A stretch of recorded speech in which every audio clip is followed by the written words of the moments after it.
it's thrilling to me, I have to say, as a reader who would never be without a book, that I have that iPhone with me, and if for some reason I am bookless, I know, astonishingly, that anywhere in the world I can put a book on that iPhone. And as a reader, for me to be without a book is a terrifying thing. So it's nice to have that. I'm not, it's not an either or proposition for me, though. And I always think about, I have a friend that, what's that, you get to go and stay in the castle in Italy, and it's like interdisciplinary Bellagio, is that it? Anyway, so she's trotting off to Italy, and she gets a Kindle and puts everything that she wants to read on it, so that she doesn't have to carry 50 books with her.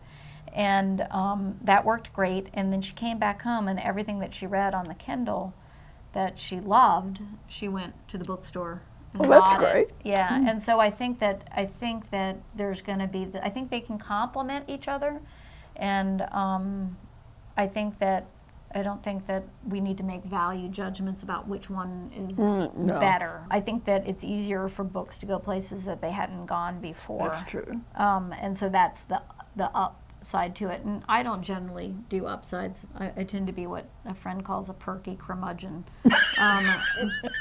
But I do think that it's easier to put books in places where they weren't before because of the technology. So, and that is a positive. Yeah. Poor kids can't afford a Kindle, let's face it that way, or a Nook or a iPad. So that's a downside. If we're expecting them to get everything that way, it's not going to work. But there are some kids who are so electronically savvy that they don't want an ordinary book. And one young boy said, "What do you think about reading on a Kindle?" And I think he was sure I was going to say that it was awful because he was so belligerent around it. I said, "Any way you can do it, any way it's enjoyable for you is fine with me." And he just sort of visibly relaxed. It was okay for him to read that way if he wanted to. Why not? It's great. We tell stories. We want you to read the stories, right? Yeah. Yeah.